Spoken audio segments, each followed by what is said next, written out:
I'm Chris Stafford, and this is Season 1, Episode 8 of AART, the podcast about female artists. If you don't feel it, I'll make you feel it. I'll show you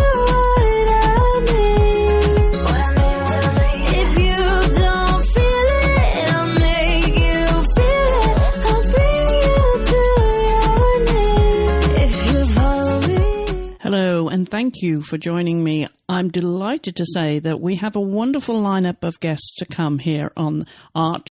Although this is only the first season, I'm absolutely overwhelmed by the response. It's been fantastic, and I hope that you'll become part of the community by joining us on social media and also by letting us know who it is that you would like to hear from, because we are talking to artists not just across the US, but around the world. It's a great opportunity to get to know the people behind the art. I'm sure you have favorite artists, female artists, wherever you live. You can drop us a line to hollowellstudios@gmail.com or post on our Instagram page, the AART Podcast. That's the AART with 2 A's podcast. I certainly would love to hear from you, to get your response to the show as well, and let me know what you would like to hear. Well, one of the things that we're doing on the show is asking our guests to suggest other female artists who we should be profiling here on the show. And my guest this week is someone who was suggested by Debbie Mueller. And if you've listened to earlier episodes, you'll know that Debbie was a guest on episode 2.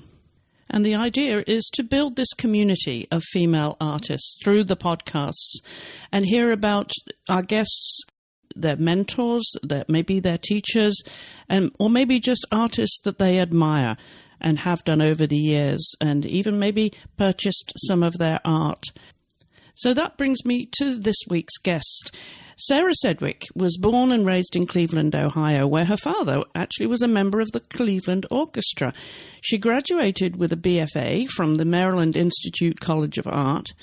And then after school, Sarah worked as a waitress and watered plants even to make ends meet, and took a break from art. In 2007, she moved to Oregon, where she has her studio and runs an online art mentorship program. She now divides her time with traveling to teach workshops on still life painting in oils. And Sarah describes her style of oil painting, still life and portraiture as loose realism. Her paintings explore the undercurrents of meaning we impart to the objects around us. She sells between 50 and 100 paintings a year, and her paintings are now signed with just her last name. But as Sarah explains, there was a time she would only use her initials so as to hide her gender.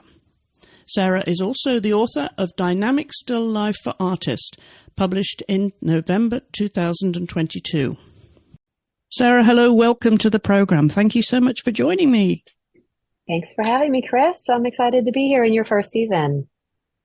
Yes, this is an exciting first season because we've already had some people you know on the show, and more to come, I'm sure. And that's how I heard of you. Yes, and I'm a lover of art podcasts of all kinds, and so happy to see a new one, particularly with your focus on women in the arts.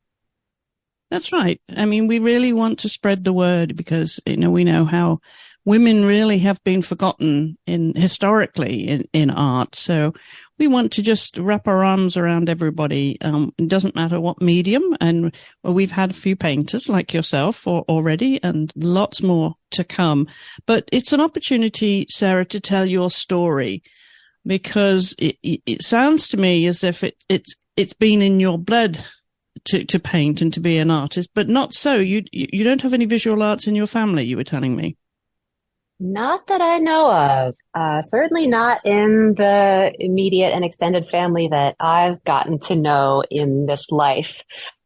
I was raised in a home with the arts, though I would definitely say my father is a classical musician and was a classical musician. He's a cellist for his career. And so I was raised in a home where a career in the arts was a viable option. Not that I was, pushed towards make art your career, art will be your career throughout my life, but I was certainly encouraged to make my art, do art, from a very, very young age. My parents recognized that I was obsessed. And I think it made their lives a lot easier because they didn't have to hunt around for extracurricular activities for me to get myself involved in. It was just sort of like, oh, what art camp is Sarah going to this summer? Kind of thing. And that was in Cleveland, Ohio, where you were born and raised. Correct. I was born and raised in Cleveland, Ohio. My father still lives there. He was a member of the Cleveland Orchestra, but I don't live there anymore. After high school, I went to art school at Maryland Institute College of Art, MICA, in Baltimore, and I loved it in Baltimore. I stayed there for a little while after I got my BFA. I did not get a master's. I did not go on to pursue a master's degree. Instead, we can get into a little bit about why, but as far as my timeline, stayed in Baltimore for a while, and then I was back in Cleveland for a couple years, and then I moved out to Oregon, where I currently live in Eugene, Oregon, and I've been here now for 16 years, Chris. That kind of blows my mind to say that. And yet, I have to say that 16 years in Oregon somehow has still not turned me into a West Coast person. But I'm sure you're used to the climate by now. I love the climate in Oregon. We have seasons, and yet not really. I had enough snow growing up in the Midwest. Yeah, for sure. In Ohio. I'm going to step back just to your childhood for a moment, Sarah, because you mentioned that you were obviously keen on art from a young age. But what did that look like to you, and what mediums were you using? Well, I've spoken about this before, and I mentioned it in my book, but my mother likes to claim that I could draw a perfect circle at the age of 1. And I think that's a little bit maybe maternal bragging and pride and exaggeration, but I really don't have any conscious memories of a time when I wasn't obsessed with mark making. And in the beginning, it was drawing, it was markers, it was pencils, it was anything I could get my hands on. When I was a kid, I really liked to draw with black felt tip pen. I would have these spiral bound notebooks, and I would draw through one side, and then I would flip them over and I would draw through the other side. And I'll tell you, Chris, I was just drawing princesses. It was princess after princess after princess after princess. I liked what Julie Davis said in your last episode, or the last episode that I listened to of yours, about her early influences being children's book illustrators. That resonated with me big time, because some of my earliest inspirations were also, the beautiful children's book illustrations. Maybe Arthur Rackham is one I can think of. But, I was a little girl in the 80s and early 90s, and Disney movies, princesses, all of that mythology captivated me. And so I would fill up one side of all the pages of the sketchbook with princesses, flip it over, and then fill up the entire other side. And that was probably my main work from about age 1 to 10. And then that would be your introduction to portraiture, was it? Possibly, yes, but it was also, there was a lot of dresses involved. So I would say figure and fashion too, but I didn't think about it that way. And I wasn't thinking about drawing people from life at all. And, when I was about 9, 10, my parents found me a private art teacher. And this woman, really thinking back on her, she reminds me a lot of who I am now. She was middle-aged. She had a studio in her home. She was maybe a little older than middle-aged at the time. Not really sure, but she was a working artist. She showed in galleries. She did commissions. She was a pastel painter, I believe, primarily. And she did a lot of genre scenes, a lot of kind of Ohio-style Amish scenes, and she did commission portraits. And I would go to her studio. I can't remember if it was once a week or twice a month. But I would go to her home and sit in her studio with her. I'd be at the drafting table and she'd be at the easel, and she would teach me things. When we ran out of things to do, or if I finished early, I remember once she had me take my 72 colored pencil, Faber-Castell colored pencil set, and arrange them in the order of the spectrum. I still remember being irritated by that. But she really took me very seriously for being that age. She taught me how to draw and render glass, for example, in she formed my thought process around visualizing difficult subjects that our brains really don't know anything about capturing as only being values, shapes, and colors. She demystified things like that for me. I also remember one day she took me in her bathroom and she had a mirror that folded out 3 ways, so you can see your own profile. And she had me draw a profile self-portrait from the mirror. Can you imagine a 10-year-old? And you were 10 years old? Yeah, about that. And then when I was 10, she took me to oil paint for the first time. Wow, that was an early initiation then.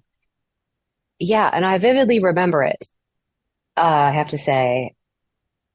So certainly, and when I was 10 in the 80s, oil painting, it's funny to me because I talk to a lot of students and mentees nowadays who say, oh, I paint in acrylic because I have young kids at home, or I paint in water oils because I'm worried about my dog eating my paint, stuff like that. But like in the late 80s when this was going on, paint still smelled like paint. And I mean, I had probably turpentine. Nobody was worried about me. Now, granted, my first oil painting lessons did occur outdoors because of the smell. And when you talked about your drawing in your sketchbooks and your Faber-Castell selection of colored crayons, were you the little girl, whatever book was given to you, you would crayon in it and draw, crayon and color the illustrations? No, but I did draw on my bedroom wall once, and the punishment was so severe that it was once. No, I didn't draw in my books. Mm-mm. The introduction to graffiti then. Exactly. Yes. And I have to say, I kind of loathe colored pencils to this day, and it might have something to do with that. I actually don't know if that had been a punishment or not.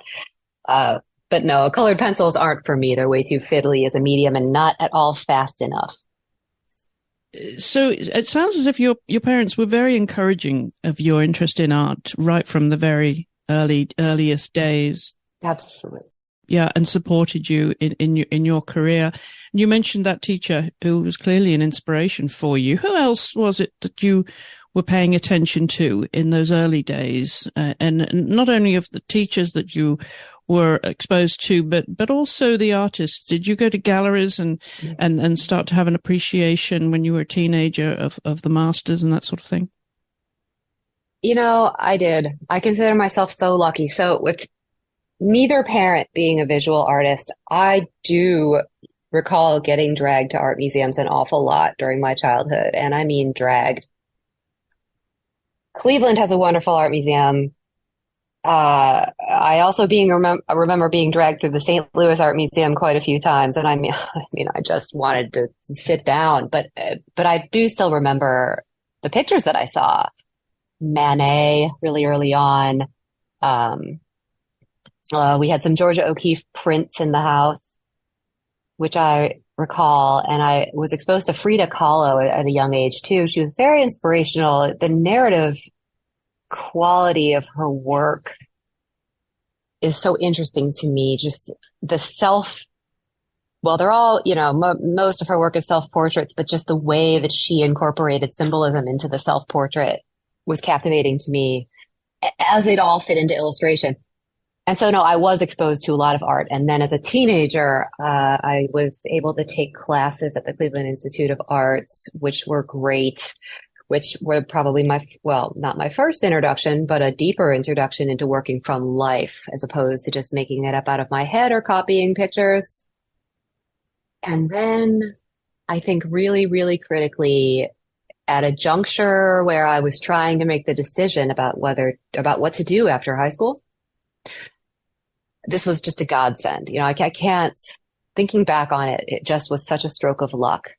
My high school art teacher, who was also a huge influence on me and the trajectory of my life, arranged to bring in a teacher from a local community college after school hours to do an art history class, to basically present Art History 101, freshman community college art history, to high school students that wanted to sign up for it. And that opened my eyes to everything. So, yeah. What was your high school teacher's name? My high school art teacher's name was Sue Hood Kogan, and she is still out there and she's still making art. We're Facebook friends.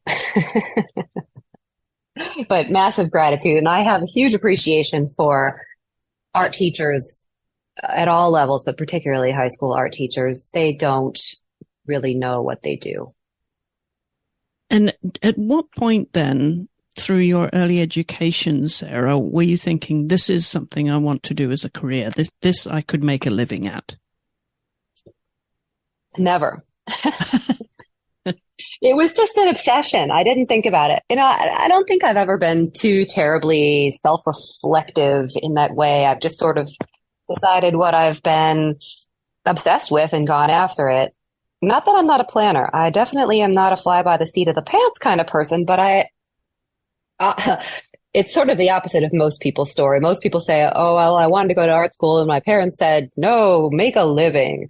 I probably should have always been aiming at art school, but I didn't think I was good enough, I suppose, or I was really good at academics. I was pushed and I was into it and I was a straight A student and I thought that my path was probably going to be normal college. I always thought that right up until the kind of decision point came. So I may be getting a little bit off the track of your question. Did I always know? No, I did not always know that I'd be able to make a living as a professional artist. And also all through art school, I also did not know that I would be able to make a living as a professional artist. And by the time I graduated art school, I was pretty damn sure that I was never going to be able to make a living as a professional artist.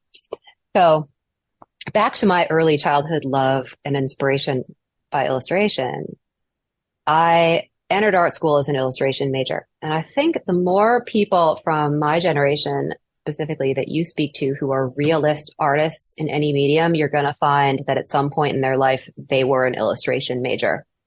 There's reasons for that. I think it's one of the few departments in a traditional art school where drawing and painting stuff to look like stuff is still valued, for one thing. But also, many of us realist painters, we like to tell a story through our art. We just don't necessarily want to do it with the help of an art director. And we find that out. But I entered art school as an illustration major with the idea that then I would have this viable career waiting for me on the back end, which in 4 years I learned was absolutely not the case.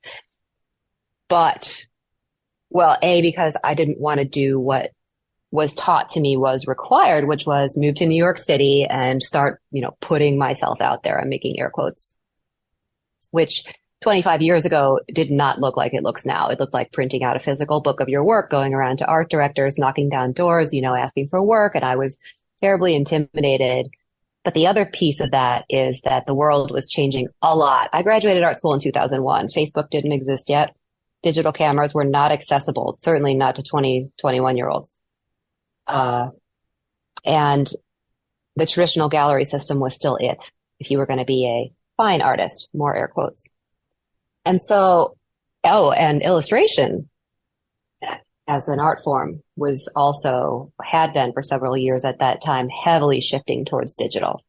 And the illustration department would bring in these successful, famous illustrators to speak to us, and they all had sour grapes all over the place. They were going, digital artists are ripping off my work and there's nothing I can do about it. Charging less, this and that. Traditional illustration is dying. And it was a terrible thing. I mean, they weren't wrong. But I pretty much spent 4 years studying illustration, which was fascinating program, and got out with the knowledge that I did not want to work as a commercial illustrator, and not out of stubbornness, just it so happens that I have never had an illustration job in my entire life. So, I graduated art school in a pretty hopeless place. I had a lot of bad ideas about what you would have to do to make a living as an artist, either commercial or traditional, that were shifting radically under my feet at that time. I mentioned the traditional gallery system. Completely intimidated me, by the way, at the time. And then that all changed with the coming in of social media. But just, I've spoken about this in other places, and I've written about it in my book. I had what I call my quarter life crisis in my 20s. And I really stopped making art. I wanted to keep painting, but I really was having a lot of trouble with the doing of it. I had these ideas that to matter, art had to be big. That was the first one. And, it had to be portrait, figure. It had to be maybe, the biblical narrative with multiple nude figures. But most importantly, it had to be big. And then you had to go through a gallery and all of that stuff. And I think a lot of the things that I've heard you talk about with other guests about the male-dominated nature of our industry were more in effect a generation ago than they are today. I'm going to risk being non-PC and say that most of my teachers at art school were old white men. Not all. I had a couple of extremely influential female instructors at MICA who were amazing. One was named Susan Waters Eller. One was named Nancy Roeder. One whose name escapes me, was a great painter and spent every summer in Maine painting cows. And someone commented, if you remember this woman's name, who was so influential at MICA. But the people I got these bad ideas from, and the people who I felt looked down on me because I was in a commercial art major, were the dinosaurs of the school.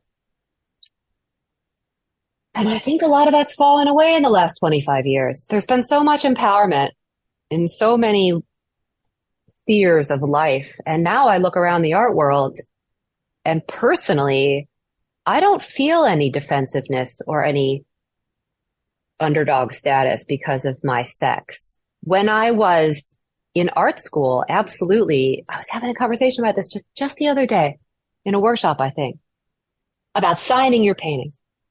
And when I was in art school, I used to sign my paintings with my initials. Just in the same way that a female author might sign their paintings with their initials, like, P.D. James or A.S. Byatt, fantastic female novelist. Why did you do that, Sarah? Why? What was the voice in your head said that you had to just initialize your painting? To hide your gender identity, to be on a level playing field. And I no longer would advise anyone to do that. And I would not attempt to hide my gender identity now myself. Although I do sign my paintings with my last name only, that is really just for just a choice. To be unique. Well, yeah, and to be brief. Yeah. Whilst you were in college and coming towards the end of college, Sarah, did you have any friends, any girlfriends particularly, who were going through art school with you, who influenced you, or you influenced them? And in terms of your then career paths, have you any parallels with any of them? It's a great question. I did not stay in touch with a lot of the people that I went to art school with because it feels like everyone sort of scattered to the winds after graduation. Baltimore didn't feel like a place a lot of people wanted to stay, it seemed like, and a lot of people went on to graduate school. And so in the immediate aftermath of art school, I didn't keep in close touch with a lot of my connections. But then when social media came around, there was this renewed opportunity to connect. And so over the past 15 years, I have reconnected with some women that I went to art school with who have branched out in the arts in different ways. There's an artist named Kirsten Savage out of Colorado who was in the illustration program with me, who's now a fine art painter, figurative painter, making it on her own. And I have, I think it's funny. You look at art school statistically and you wonder, how many of these people are really going to make it in the arts? And looking around, at least at the sample of people I'm in touch with, men and women from art school, it seems like a lot of people have stayed in the arts, whether they're art directors or graphic designers or being fine artists. Micah did something right.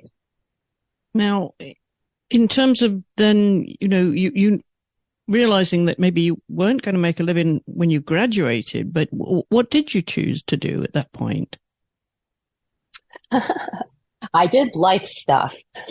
What did I do? I floundered around. I would keep on trying to to paint. But I wasn't making it easy on myself. I would stretch this big canvas and then that would make me really tired. And then I'd be afraid to paint on the big canvas because it took so much time to make it. And I was going about it in a way that I later found out was the completely wrong way to hack myself. So what did I physically actually do with my life? I worked some jobs. I worked in a college bookstore for a couple years, just doing nothing. I was a waitress for a while. I was a terrible waitress. I got married around my mid-20s. I had a really interesting job for a small amount of time there before we moved out to Oregon, assembling Christmas decorations for corporate office spaces, which was quite an interesting job. You can imagine it's seasonal work, but I ended up being really inspired by the designers at that job who were really being creative with all this Christmas decoration. And if you look at my work, every year or so, I'll put out this like spate of Christmas ornament paintings. And why have I been so drawn to painting Christmas ornaments? It's absolutely because I had that weird temporary gig. I wasn't designing. I was just, putting the stuff together, but seeing all the color possibilities of that. And then after that, through that job, I got a job watering plants in corporate office buildings, which was actually an extremely enjoyable job. But manual labor and not really creative. I'm still into plants. So anybody that's got plant related questions, feel free to reach out. I like to paint plants too, to this day. So, and then, we moved out to Oregon, my ex-husband and I, for his job. And that was sort of a reset button. When I discovered the daily painting movement, it kind of illuminated all of the ways that I had been going about it wrong, trying to become a painter post art school. I had been putting far too much pressure on myself as far as the materials and the time needed and the size of the painting, because when you set out to make a 24-inch painting, that's a pretty big commitment of time, inspiration, materials. And if it's a failure, then it like hurts even more than if you just set out to do like a 6x6 painting of whatever's hanging around and then tomorrow is a new day. It's so freeing. So that concept that I didn't have to be perfect every day, that tomorrow was a new day, it gave me a new life. I can't say enough how much artists like Dwayne Kaiser and Carol Marine, who paved the path for daily painting to become a thing, have changed my life immeasurably. What did your paintings look like in those early days? Did you already commit yourself to oils when you were at that stage in your career? I did. Well, I did. I like to say that I'm a one-trick pony. I really don't know how to paint with acrylics. Of course, you take the brush and you dip it in the paint, you put it on the canvas. But I mean, I don't know how to paint with acrylics and make it look good. I know how to paint with oils and I know how to draw in graphite and various other ink kind of media, but I don't really know how to do anything else. And I know enough about watercolor and gouache to know that they're not the easy side of the street.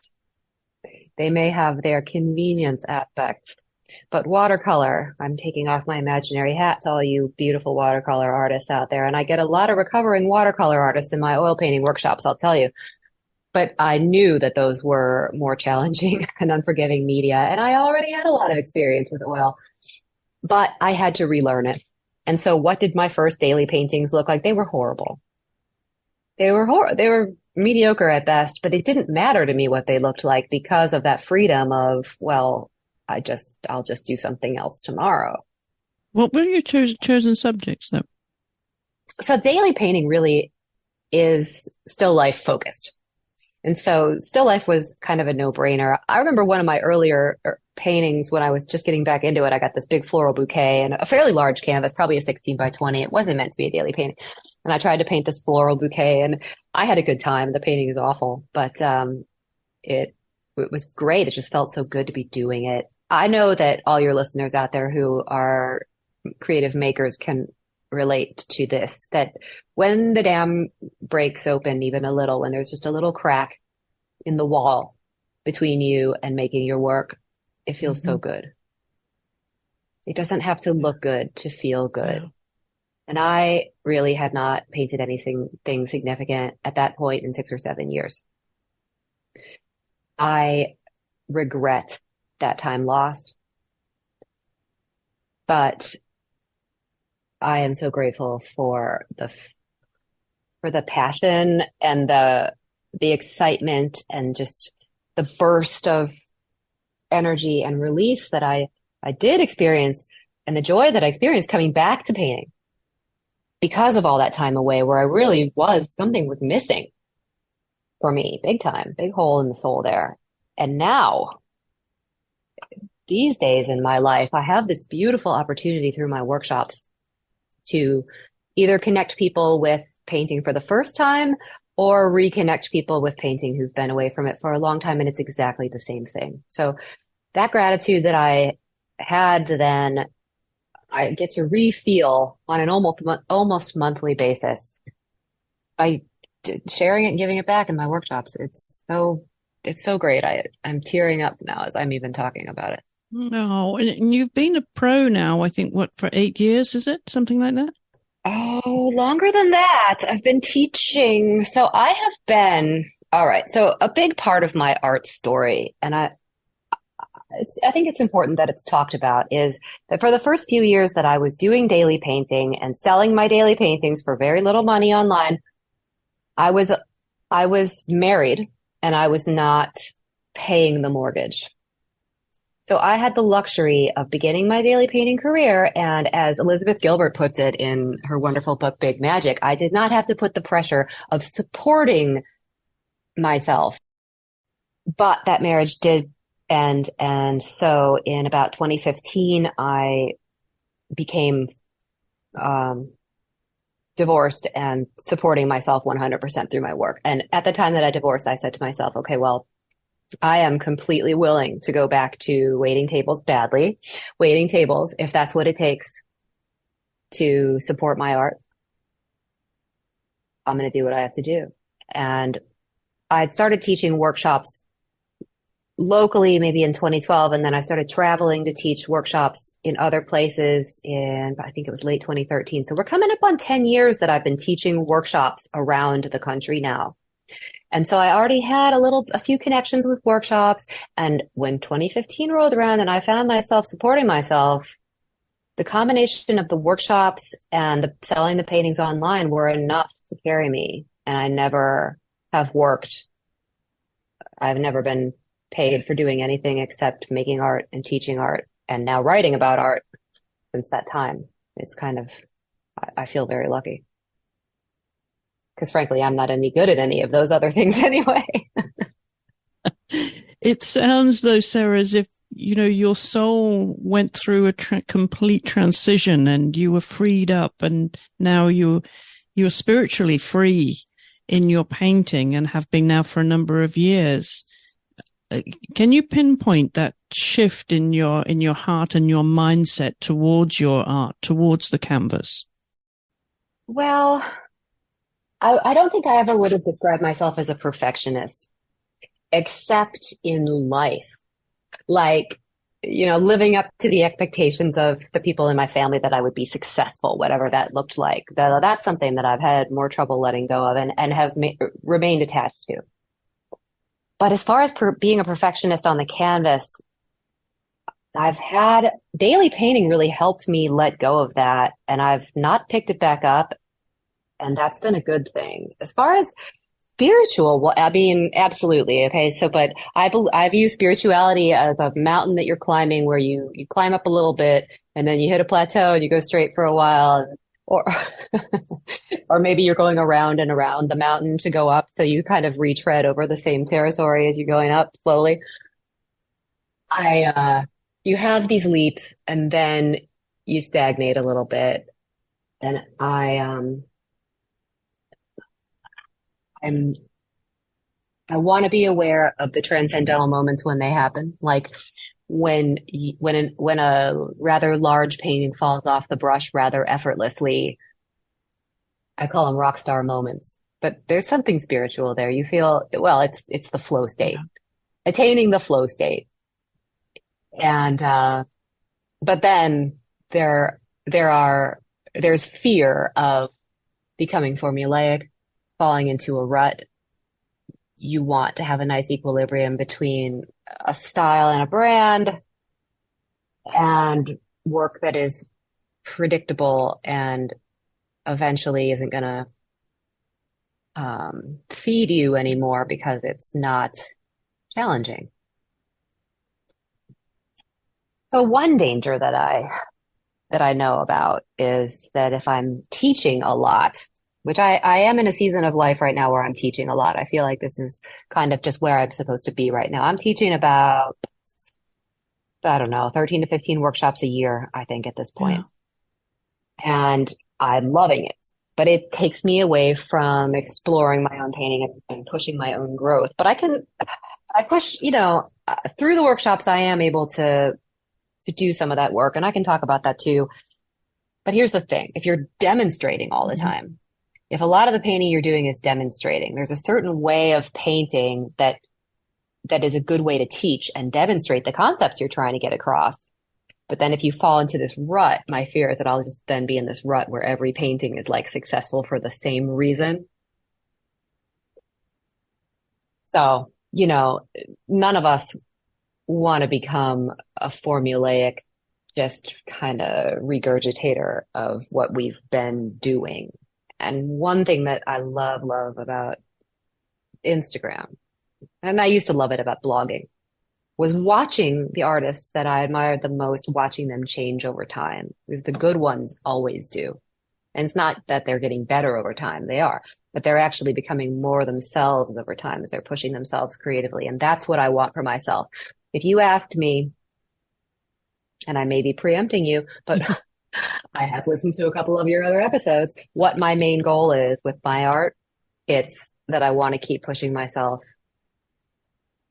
and change in the way that I've seen the artists that I admire the most greatly change. Whether it's getting more and more abstract as they get older and their art practice gets more advanced, or whether it's moving into things like collage from just mainly painting, or whether it's becoming a purely abstract, non-representational artist. Now, none of the last two things, at least, I guarantee will not happen to me, but you get my idea. People need to grow and change, and that is my main hope for myself. That actually leads me on to my next question, Sarah, because I'm fascinated by the merger of eye and style. And given what you've just said, that evolves, right? That is an organic process. And in terms of you growing as an artist. But was there ever a point, and I'm thinking of your personal journey, where you felt free and that you could feel those two things merging and you establishing some kind of root system in your soul, if you will, towards your art? We're talking about style, or are we talking about seeing? We're talking about how the eye, your particular eye for your artwork and your style converged. Yes. Well, so I think that a lot of what I'm teaching when I teach painting is a retraining of the eye to see like an artist instead of seeing in survival mode, like most of us walk around all day. Can I eat that? Is that person friendly or hostile, etc.? That's survival mode.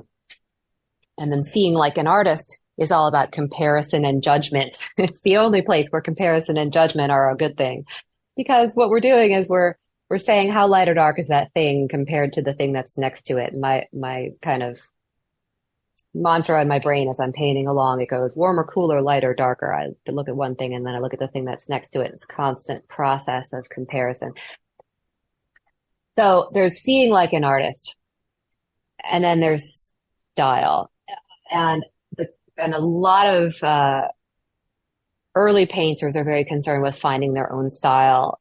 I don't think that they shouldn't be, But the thing is, being concerned about finding your style and lying awake in bed at night wondering what your painting style is, don't give you a painting style, and they don't help you find yours. The only thing that can help you find your painting style is making a lot of paintings and then stepping back and looking at them, preferably with somebody else who's got a bit of an objective view, and then you can start to see things emerge. For me, I did daily painting, really traditional daily painting, probably not 365, but I'd say a solid 250 a year for a while, 2, 3, 4 years. And I have all my paintings archived in just simple folders on my computer by the date that I painted them. And a few years ago, 2, 3 years ago, I was looking back through my work because I was putting together a slide presentation. And I came upon a painting that I had done about 2 or 2.5 years into doing daily painting. And I went, oh, there I am. It was the first painting that I can look back on and see something that is a bit of a mirror of my style or feels like me to me. All the ones before were just technique, getting comfortable putting paint on canvas, experimentation, trying new things. And we need that phase of our development. So that would have been an aha moment then. Well, I knew I was having a rock star moment at the time. I remember liking the painting, but I didn't have the realization, oh, that's a glimmer of my style until 10 years later. I wasn't thinking about it really. It was 10 years later. Or maybe 8, but I wasn't thinking about it that much. And so I wasn't in search of my style. I was just doing what I was doing. And I love Carol Marine. I'm so inspired by her. I think she's a wonderful human. I think she's a wonderful artist. I was extremely inspired by her work early on when I got into daily painting. And, 5 years ago, I feel like I got compared to her a lot. I would hear a lot, oh, your work reminds me so much of Carol Marine. It reminds me so much. And I would be hugely complimented by that, but also a little bit like made uncomfortable because I wasn't trying to emulate. I just had so much admiration. But you know what? I haven't heard that. No one said that to me in quite some time. And that's a good feeling too. Our people kept asking me, what's this style called? What's the name for this kind of painting? I get a lot of DMs about this, to the point where I just gave in and made one up. And I call my style loose realism because that's what it is. It's realistic representational painting that aims to say as much as I can with as little as I can do. Because A, I think that's less patronizing to the viewer. And B, it just creates art that's more fun to look at. It's more engaging to the brain. And C, it's more fun to paint that way. And, I don't worry about, as I'm setting out to make a painting, I don't worry about, is this painting going to look like a Sarah Sedwick? Is this painting going to be in my style? I just trust the process, to use a cliched phrase. And generally, if I make it and I don't overwork it, it will look like a Sarah Sedwick. So it feels like you knew when you had arrived, so to speak, because you were having those rock star moments. Would that be then how you would define success? Was it a personal connection with the painting, or each individual painting? Is that how you measured success, or was it recognition by your peers, or was it how many paintings you might sell in a year and the value of those paintings? What does it mean to you? No, I think none of the above. But look, rock star moments happen to everybody all the time. And actually, probably I have rock star moments now about as frequently as I ever have throughout the 15 years that I've been painting since I picked it back up again. they're just those days where everything flows, like the painting falls off the brush and it's great. And you love the painting and you're happy and you love painting. You love the painting you made. The stars are aligned. That's your personal rock star moment. And I know exactly what you mean. Yes. But does that need endorsement to you for it to be a public success? Or is that success within your personal relationship with that piece of art? I love it. I love that question, that follow up. You know what? Absolutely not. It doesn't need any more endorsement. And frankly, it usually doesn't get it. My rock star moments tend to stay with me. Yeah. Yeah. I know exactly what you mean. I mean, you say everyone's had one on the weed, but yeah. I think artists and authors, I can relate to both of those. I mean, it's a moment where it's so utterly satisfying that it really doesn't matter a damn who else thinks what anyone else thinks of it, right? When you step away from the easel. Yes, and I would not say that I have arrived, and I would not say that I have more rock star moments today than I had 10 years ago. Unfortunately, it doesn't work like that. Like I think I know I have a higher success rate, paintings that I feel are successful and don't end up getting thrown away. So let's say 10, 15 years ago, I was probably, or should have been, throwing away 2 out of every 10 paintings, maybe 3 out of every 10 paintings. I wasn't actually, but I should have been.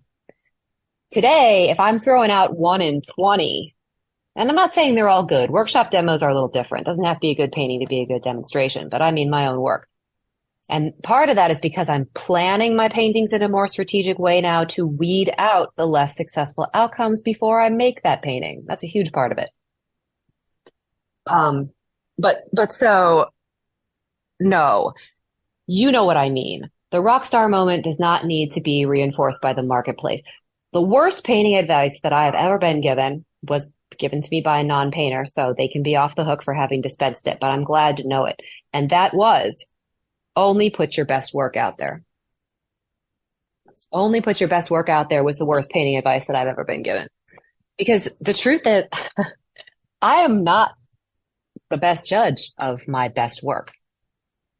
I know when my work is total garbage and should never see the light of day, and I am grateful enough for that. That's all I need. Beyond that level, the ones that I love the most tend to get a very meh response and possibly never sell. And then the ones that I am sort of like, oh, okay, yeah, this is a painting. People go crazy. I have no way of knowing, and I'm not that concerned about it. Whether a painting sells or not, yeah, honestly, I've got paintings sitting in my closet that mystifies me that why nobody wants them. But I figure there's something I can learn from that. But it isn't that I would learn it and then put it into practice. So I don't think there's a translation between, I don't think it's healthy for artists to rely on market data for the direction that they're going to take their work. So like I tell my mentees, if you hear that little voice in the back of your head saying, if I do this, it's going to sell, then alarm bells should be going off. Yeah. If I do this, it's going to sell is the kiss of death. Because then you're not making your art. You're crafting for the marketplace. Yes. Totally different journey. I got to say, some people might be looking at me and say, well, Sarah, you paint these Christmas ornaments every year, which I don't. Some years I take off because I just don't feel like it. And they always sell. But the reason that they always sell is because I only do it when I feel like it. And I'm really into it when I do it. And that comes through. If we just are churning out paintings because they sold the last 5 times we painted the same subject, the viewer gets that. 100% it comes through in the work. Absolutely. So then what do you like to hear about your art if you're eavesdropping? Yeah. Well, of course, I like to hear, oh, that's beautiful. Because my main goal is for my art to be beautiful. one of the reasons that I'm a still life painter, I get this question a lot. Why still life? I thought that's what you were going to open with, and I was sort of preparing. But I get asked that a lot, and I got a lot of different answers to that question. But like, beauty is one of them. Still life is one of the genres, the only genres where we really can play with color in a limitless way. You can add a lot of drapery to a portrait. You're still going to have a person that's brown, tan, or peach colored underneath it all. And landscape, you can put a pink building in it, but you're still going to have a lot of green and blue. Regardless. So, what do I want to hear when I'm eavesdropping in a gallery? I want to hear, that makes me want to paint. Of course, I want to hear that's beautiful. You know what I do hear a lot that I don't really like, but I do like it, like I love, hate it, is when people say to me, I never really liked still life, but this is different. Yeah. That's a compliment that feels like an insult, but it is a compliment nonetheless. It is a compliment. I've got you can't see me. I've got a big smile on my face now, Sarah, because that is such a great moment, isn't it, for an artist you're turning someone's head, literally, and they're seeing art in a different way to what they have done. Yes, and they're seeing the world in a different way. It's you that has done that. I love it. And I love teaching other people how to do it too. I'm always asking my students, what is the story you're trying to tell the viewer? That's where you start. That's your focal point. That's where you start thinking about your painting and the design. The other day, to that point, to what we're doing as painters, we're showing the world what's beautiful through our eyes, telling them a story that, they would not ever see it. But so one of my collectors the other day sent me a message on Instagram, and it was a photo of a couple of eggs in a bowl. He said, I was making breakfast and I created a Sedwick.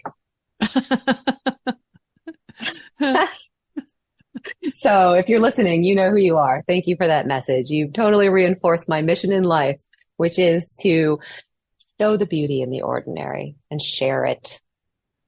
Absolutely. And that leads me on to what is going to be your legacy. Is it when people do refer to having created a Sedwick and, from a couple of boiled eggs, what is it? What does that mean to you? Well, I teach a lot. And I think I'm living out my kind of midlife legacy right now, which is giving back the gift that was given to me by the universe of discovering daily painting and being able to find my way back into painting. Because I get a lot of students, both online and in my in-person workshops, who have been taken away from art for many years, raising a family, having a career. And I am there I'm there with them for a little bit of their journey back to that. And, that's a very satisfying aspect of my life currently. But as far as my legacy, I like the show Antiques Roadshow. And I have a little mini fantasy going on that in 150 years, one of my paintings will be on Antiques Roadshow and, pulled out of grandma's attic. And that someone on Antiques Roadshow will be able to find out who I am, who I was, that I existed, and what I did. Now, if that's not setting the bar high for posterity, I don't know what is. I'm being a little facetious, but I'm actually being completely honest about that fantasy. I also have written. What were you going to say? Go ahead. No, I think it's a great fantasy to have. Because I was going to ask you about your aspirations for the future, and it sounds like you're creating that. You're building your pathway now. Yeah, I want to be dead, and I want to be on PBS. Okay. Someone might be listening, Sarah. Well, that would be cool. I don't need to be dead yet, but 150 years, I'll take it. I got a message from someone the other day whose father had passed, and they were wondering if a painting in the father's collection was one of mine or not. And that was an interesting experience. I haven't had that experience before, but it does make you think about the future. All these paintings I'm selling, I sell, I don't know, between 50 and 100 paintings a year. It's hard to say. Every year is different. And what's going to happen to those paintings? Are they going to get passed down in families, or are they going to end up in yard sales? And what's the life? Artists, especially now where it either gets shipped off to a gallery or we sell it through online, we rarely get to see the whole life cycle of a painting, but I have gotten to see it. So from conception to creation, to being finished, to being framed, to being shown, to being bought, and then you meet the buyer, and then the real end of that life cycle is you actually get to see the painting in the buyer's home in person. And I've had that experience a handful of times. It's very cool. But yeah, as far as, my forever legacy, I don't know. I wrote a book. The book just came out back in November. It's called Dynamic Still Life for Artists, and I'm very proud of it.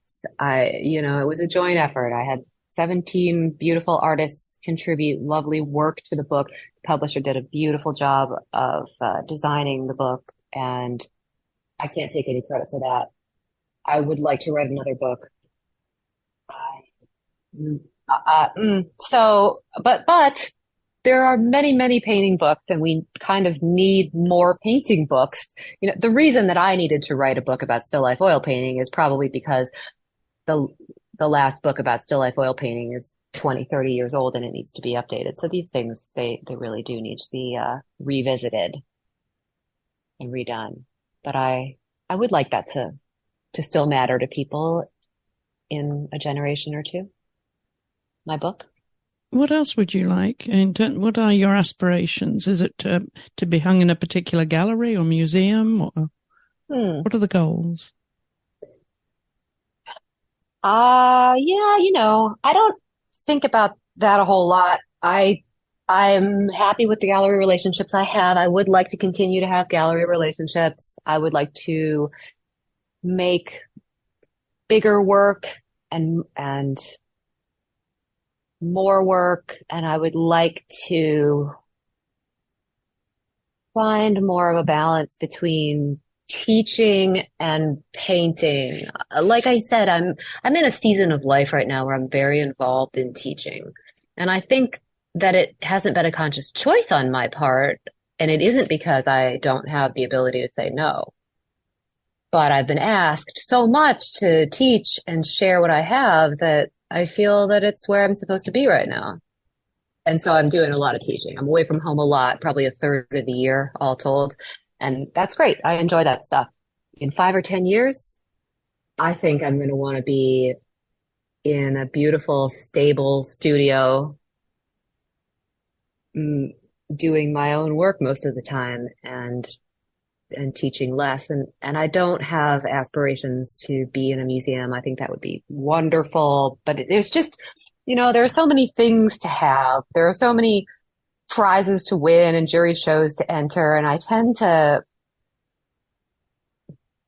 I don't know, I guess I tend to set less store by that. If I like my own work and it's selling, I'm happy. And it's not, so I don't have to go back to being a waitress, which that's 25 years in the past anyway. I'm not serious about that. The selling of the work isn't about money or supporting me. It's about the real life cycle of a painting and how that gets completed. I make it for myself, but I don't make it for myself so that I can keep it forever. I make it to satisfy the need to make it, and then I want it to fulfill the need that the collector has to appreciate it and let it enrich their lives. So sales really are important to me in that regard. And I'd like that to keep happening. If you were to look around your house, Sarah, and I told you could only keep 2 pieces, everything else had to go, what would they be? Pieces that I own by other artists? No, that you've painted. Oh, I don't have a lot of my own work up on my walls. I don't. One of the pieces of mine that I have on the wall and I have had up on my wall for many, many years is a painting that I made when I was 19 on a study abroad trip through Mica. to Israel. And it's a painting in oil on paper, it's a plein air painting, believe it or not. Those people that know me are probably chuckling, but it's a painting of an olive tree. I was about 19 when I painted it. It has no background. Anyway, I think it's kind of elegant. I've had that on my wall for a long, long time. That would be one. Other work of mine that I have on my wall, there really isn't anything else that I would say. Now, looking back, Sarah, at the career path that you've had, what would you say to your 10-year-old self who was an art fanatic and had no idea what the future would hold? I would say to her, this is it. This is your thing. Do not stop. And don't even think about any other thing. Because, like I said, at the time, I was the parent who was pushing the kid towards academia and away from the silly art thing. I would just, I would get real specific and say, do not quit in your 20s. Do not quit. But I would want to say, this is it. This is your thing. Like when you find your person and you just know that this is the person that's supposed to be your spouse for all time. If that happens for people, that story. Because that's what it is for me. Well, before I let you go, tell everybody how they can find you online and on social media and follow you, Sarah. Please join me on Instagram. My handle is @Sedwick Studio. That's S as in Sam, EDWICK Studio. I am on Patreon now and have been for a little over a year. Lots of videos. I share a lot of still life reference photos for those who like to paint still life from photos or need some inspiration for setting up their own. And that's patreon.com/Sedwick Studio. My website is sarahsedwick.com. And that's where you can find information on all my upcoming in-person workshops. I have video workshops available. I don't have any live online workshops scheduled for this year, but I do have video workshops you can purchase if you'd like to become more familiar with my teaching style. But yes, like I said, I have still a number of workshops all over the country and even in Europe for the rest of 2023 with openings. So you can find those on my website, sarahsedwick.com. And thank you, Chris, so much for this opportunity. I wish your podcast to grow and flourish. I appreciate that, Sarah. Thank you. And your book, remind us of the title and how people can find that. Yes, the book is called Dynamic Still Life for Artists. It is not a very long book. It's full of pictures. You could probably read it in a day, an afternoon, and it is available Amazon, Barnes and Noble, maybe even your local art supply store. Dynamic Still Life for Artists. And bring it to my in-person workshop with you and I'll sign it for you. Would love to. Sarah, thank you so much for being my guest and for being so open and sharing your journey with us. And I want to wish you the very, very best of luck, either with the paintbrush or with the pen. Thanks so much, Chris. It's been a really interesting conversation. And don't forget that you can join in the conversation too on our social media page at the AART Podcast. That's the Art with 2 A's podcast on Instagram. I would love to know which artists you would like to hear from on the show. And if you have a moment when you're listening to the podcast, please do leave us a 5-star rating and review on Apple Podcasts, because that makes a big difference to our rankings and to help others find the show. I'll be back next week, so until then, thank you for listening.